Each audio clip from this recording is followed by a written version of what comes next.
तो चलिए आज हम बात करने जा रहे हैं एक नई और उपयोगी तकनीक के बारे में, जिसे सरकार ने पोषण सेवाओं को और अधिक पारदर्शी और प्रभावी बनाने के लिए शुरू किया है। इसका नाम है FRS यानी कि फेशियल रिकॉग्निशन सिस्टम यानी चेहरा पहचानने की तकनीक। यह तकनीक पोषण ट्रैकर ऐप में जोड़ी गई है ताकि यह सुनिश्चित किया जा सके कि सेवाएं केवल वास्तविक लाभार्थियों को ही मिलें। तो चलिए अब जानते हैं कि FRS क्या है। FRS फेशियल रिकॉग्निशन सिस्टम एक बायोमेट्रिक पहचान प्रणाली है जो किसी व्यक्ति के चेहरे के जरिए उसकी पहचान की पुष्टि करती है। यह बिल्कुल वैसे ही है जैसे स्मार्टफोन में फेस लॉक होता है। FRS यानी कि चेहरे की पहचान प्रणाली मुख्य रूप से कैमरे के माध्यम से चेहरे और उसकी विशेषताओं को कैप्चर करके और फिर विभिन्न प्रकार के सॉफ्टवेयर का उपयोग करके काम करती है। इसकी विशेषताओं के साथ कैप्चर किया गया चेहरा एक डेटाबेस में संग्रहित किया जाता है, जिसे किसी भी प्रकार के सॉफ्टवेयर के साथ एकीकृत किया जा सकता है। तो चलिए अब जानते हैं कि पोषण ट्रैकर में इसका उपयोग क्यों किया जाता है। THR वितरण या SNP सेवाओं की सही निगरानी होती है।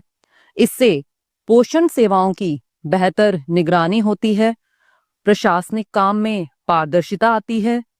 साथ ही यह सुनिश्चित करता है कि जो भी बच्चा, गर्भवती या स्तनपान कराने वाली महिलाएं सेवाएं ले रही हैं, वो स्वयं उपस्थित है। इससे फर्जी या डुप्लीकेट लाभार्थी की एंट्री पर रोक लगती है। तो चलिए अब जानते हैं कि सरकार ने ये FRS प्रणाली पोषण ट्रैकर में शुरू क्यों करी। क्योंकि सरकार का उद्देश्य है कि कोई सेवा गलत हाथों में ना जाए और कोई हकदार छूटे नहीं। अब हम जानते हैं कि FRS प्रक्रिया के चरण यानी कि स्टेप्स क्या क्या हैं। तो पहले स्टेप में हमने THR लाभार्थी का चयन करना है। आप जिस भी कैटेगरी के लाभार्थी को THR देना चाहते हैं उस पर जाएंगे। यहाँ पर कैटेगरी से मतलब हमारा प्रेग्नेंट, लैक्टेटिंग और 6 माह से 3 वर्ष तक के बच्चे हैं, क्योंकि अभी FRS इन 3 कैटेगरीज पर ही लागू है। इसके बाद THR पर जाने के बाद ये आता है कि beneficiary photo is not captured and eKYC pending, यानी कि इनका हम फर्स्ट टाइम कर रहे हैं, तो ये मैसेज आता है। इसके बाद आप प्रोसीड करेंगे। प्रोसीड करने के बाद आपको बताया गया है कि आपको प्रक्रिया पूरी करने के लिए क्या चाहिए। सबसे पहले लाभार्थी का आधार कार्ड होना चाहिए और बेनिफिशियरी का फोन साथ में होना चाहिए ताकि OTP आ सके। फिर आप प्रोसीड करेंगे। नेक्स्ट स्टेप में आपके पास कंसेंट यानी कि स्वीकृति आती है। आप इसे एक्सेप्ट एंड प्रोसीड करेंगे। यदि आप इसे डिनाई करेंगे तो प्रोसेस आगे नहीं बढ़ेगा। अब सेकंड स्टेप में आपने लाभार्थी का फेस कैप्चर करना है। यहाँ आपको लाभार्थी का फेस कैप्चर करने का तरीका बताया गया है कि आप लाभार्थी का फेस कैसे कैप्चर करेंगे। आप कैप्चर फेस पर जाएं। कैप्चर फेस पर जाने के बाद आपके पास फोन का कैमरा ओपन होगा। पोषण ट्रैकर में फेस कैप्चर के लिए केवल लाइव फोटो का ही प्रावधान है। आप लाइव फोटो ही ले सकते हैं बेनिफिशियरी की। जब आई ब्लिंक और स्ट्रेट फेस दोनों पर ग्रीन टिक आ जाता है, तब लाभार्थी की फोटो अपने आप कैप्चर हो जाती है। फेस कैप्चर होने के बाद यदि फेस सही आया है तो आप सेव करें। यदि आप दोबारा फेस कैप्चर करना चाहते हैं तो आप कैप्चर अगेन करें। फोटो को सेव करने के बाद ये आता है, और नोट, आप हमेशा उसी फोटो को सेव करें जो बिल्कुल साफ हो और फिर आप प्रोसीड करें। आप फोटो क्लिक करते टाइम ये बिल्कुल ध्यान रखें कि लाभार्थी का चेहरा है बिल्कुल साफ होना चाहिए, बिल्कुल क्लियर फोटो होनी चाहिए। इसके बाद हमारा थर्ड स्टेप है आधार eKYC। तो हम प्रोसीड विद eKYC पर जाते हैं। प्रोसीड विद ई केवाईसी पर जाने के बाद आपसे कंफर्मेशन मांगता है। इसमें लिखा हुआ है कि आपने वही आधार यूज करना है जो लाभार्थी के प्रोफाइल पर है, और आपने एक बार ई केवाईसी डिटेल सेव कर दी तो आप उन्हें चेंज नहीं कर सकते। आप कंफर्म एंड प्रोसीड करेंगे। कंफर्म एंड प्रोसीड पर जाने के बाद आपको लाभार्थी का आधार नंबर डालना है और जो टेक्स्ट दिया हुआ है उसे बिल्कुल वैसे ही डालना है। कोई लेटर स्मॉल में है तो स्मॉल में, और कैपिटल में तो है कैपिटल में। और फिर आप नेक्स्ट करेंगे। नेक्स्ट करने के बाद लाभार्थी के पास ओटीपी जाएगा। ओटीपी लाभार्थी के आधार रजिस्टर्ड और वेरीफाइड नंबर पर ही जाएगा, और जिस फोन नंबर पर ओटीपी गया है उसके अंतिम अंक प्रदर्शित होंगे। ओटीपी डाले बिना ई केवाईसी प्रोसेस पूरा नहीं होगा। ओटीपी डालने के बाद आप कंटिन्यू करें। कंटिन्यू करने के बाद आप अलाउ करें। अलाउ करने के बाद आपका ई केवाईसी प्रोसेस पूरा हो जाएगा। यहाँ पर कह रहा है कि 24 घंटे में अपडेट होगा, लेकिन ये साथ के साथ ही अपडेट हो जाता है। फिर आप प्रोसीड करेंगे। नोट, आपको लाभार्थी की ई केवाईसी केवल एक ही बार करनी है, बार बार नहीं करनी। लाभार्थी को आप टीएचआर दें। प्रोसीड के बाद आप यहाँ पर लाभार्थी का 25 दिन का टीएचआर या जितने दिन के आपको विभागीय आदेश है का टीएचआर सिलेक्ट करेंगे। टीएचआर सिलेक्ट करने के बाद आप एफआरएस का प्रोसेस पहली बार किया है तो आप प्रोसीड विदाउट फेस ऑथेंटिकेशन पर जाकर प्रोसीड करें। प्रोसीड करने के बाद लाभार्थी को 25 दिन या जितने दिन का टीएचआर आपने सिलेक्ट किया था टीएचआर दे दिया गया है, तो आप फिर यहां से गो बैक जाएंगे। गो बैक पर जाने के बाद आप देखेंगे कि लाभार्थी को 25 दिन का टीएचआर या जितने दिन का राशन आपने सिलेक्ट किया था टीएचआर दे दिया गया है। तो अब हम शॉर्ट में एफआरएस के स्टेप्स जानते हैं। सबसे पहले आप टीएचआर लाभार्थी का चयन करेंगे कि हम प्रेग्नेंट लैक्टेटिंग 6 माह से 3 वर्ष में किसे टीएचआर देना चाहते हैं। सेकंड स्टेप में आप लाभार्थी का लाइव फेस कैप्चर करेंगे। थर्ड स्टेप में आपने लाभार्थी की ई केवाईसी करनी है, और ई केवाईसी करने के बाद लास्ट स्टेप में हमने लाभार्थी को टीएचआर देना है। तो चलिए अब हम जानते हैं कि एफआरएस करते टाइम हमने किन किन बातों का ध्यान देना है। सबसे पहले पात्र प्रेग्नेंट और लैक्टेटिंग महिला में संबंधित महिला का ही फेस कैप्चर करना है और उन्हीं की ई केवाईसी करनी है। पात्र 6 माह से 3 वर्ष के बच्चों में यदि बच्चे को माता के आधार से ऐड किया हुआ है तो माता का ही फेस कैप्चर करना है और उन्हीं की ई केवाईसी करनी है। और यदि हमने बच्चे को पिता के आधार से ऐड किया है तो पिता का ही फेस कैप्चर करना है और उन्हीं की ई केवाईसी करनी है। पात्र 6 माह से 3 वर्ष के बच्चों में यदि बच्चा स्वयं के आधार से ऐड है तो हमें मदर, फादर, गार्जियन में से एक को सिलेक्ट करते हुए उन्हीं का सारा प्रोसेस करना है। यदि हमने मदर को सिलेक्ट किया है तो पहले उनका आधार नंबर डालकर प्रोसीड करेंगे, फिर उन्हीं का फेस कैप्चर करना है और उन्हीं की ई केवाईसी करनी है।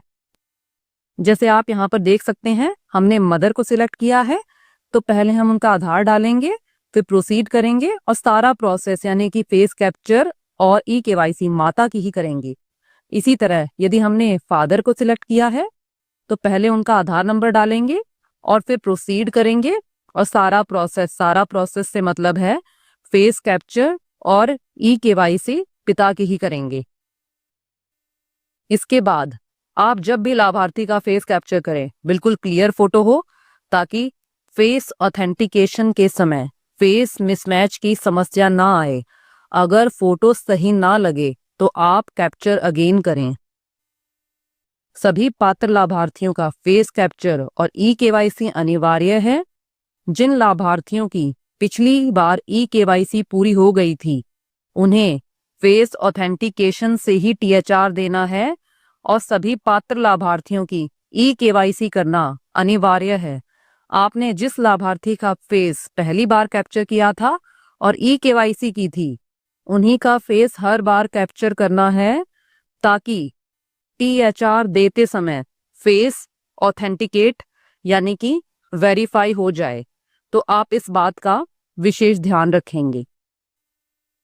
आप यहाँ पर देख सकते हैं कि इन महिला को THR फेस ऑथेंटिकेशन से दिया जाएगा, क्योंकि इनका हमने पिछली बार फेस कैप्चर भी कर दिया था और eKYC भी हो गई थी। आप यहाँ पर देख भी सकते हैं कि महिला का फोटो बना हुआ आया है और यहाँ पर इनका वेरीफाइड लिखा हुआ है। तो आप दिन सिलेक्ट करेंगे 25 दिन और आप प्रोसीड करेंगे। आप प्रोसीड करने के बाद कैमरा ओपन होगा और आप लाभार्थी का फेस कैप्चर करेंगे। फेस कैप्चर होने के बाद फोटो को वेरीफाई किया जाएगा कि क्या ये वही लाभार्थी हैं जिनका पिछली बार फेस कैप्चर और eKYC की थी।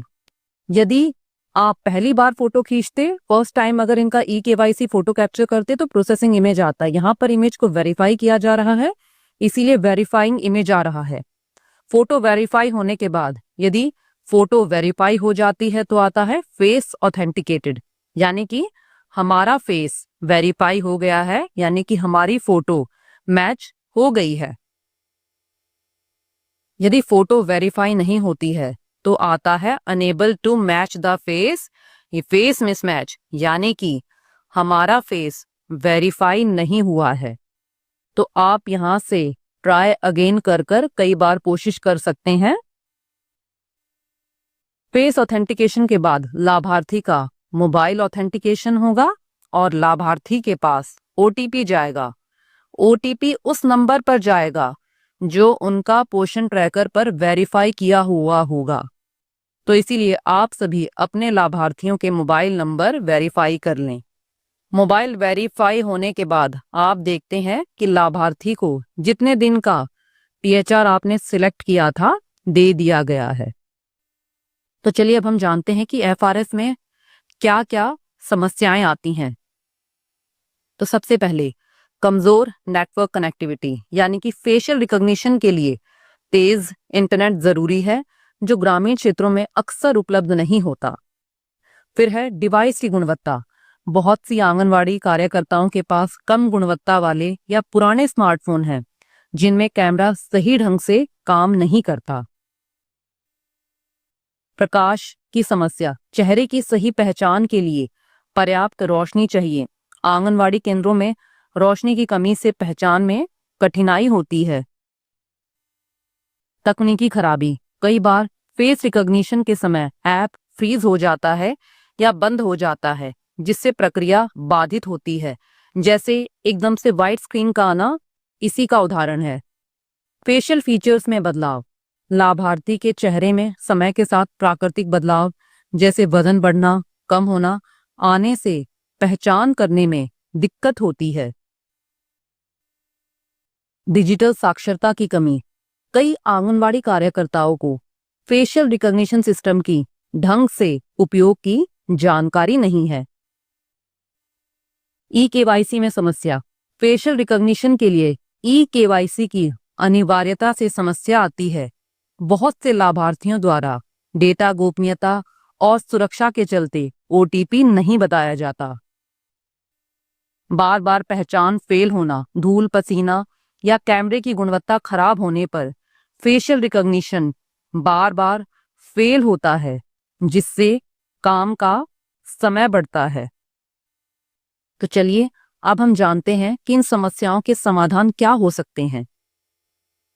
यहाँ पर इंटरनेट कनेक्शन को बेहतर बनाने के लिए डेटा सिग्नल को मजबूत करने वाली तकनीकों का उपयोग करें। ग्रामीण क्षेत्रों में कम गति वाले नेटवर्क के लिए ऐप को हल्का और ऑफलाइन मोड में कार्यशील बनाने की व्यवस्था करें। नेक्स्ट है बेहतर गुणवत्ता वाले स्मार्टफोन इस्तेमाल करें। तकनीकी जांच के बाद उन डिवाइसों को रिटायर या रिप्लेस करें जो ऐप की आवश्यकताओं को पूरा नहीं करते। नियमित रूप से ऐप अपडेट करें ताकि उसमें नए बग्स यानी कि जो कमियां हैं उनको ठीक किया जा सके। मोबाइल ऐप का परीक्षण करके उसमें सुधार करें ताकि वह स्थिर और तेज हो। समय समय पर चेहरे की पहचान को अपडेट करने की प्रक्रिया बनाएं। चेहरे की पहचान में कोई भी बदलाव होने पर पुनः स्कैन करने की व्यवस्था करें। अब हम जानते हैं निष्कर्ष। पोषण ट्रैकर में फेशियल रिकॉग्निशन सिस्टम यानी कि FRS एक शक्तिशाली और प्रभावी तकनीक है जो पहचान प्रक्रिया को सरल, तेज और सटीक बनाता है। इसके उपयोग से महिला और बाल विकास परियोजनाओं में पारदर्शिता और सटीकता बढ़ेगी। कुछ चुनौतियां हैं, लेकिन तकनीकी सुधार और सही समर्थन से यह प्रणाली और अधिक प्रभावशाली बन सकती है। तो मैं उम्मीद करती हूं कि इस वीडियो से आपको FRS यानी कि फेशियल रिकॉग्निशन सिस्टम से संबंधित पूरी जानकारी मिल गई होगी। यदि आपको कोई डाउट हो या समस्या हो तो आप कमेंट में पूछ सकते हैं।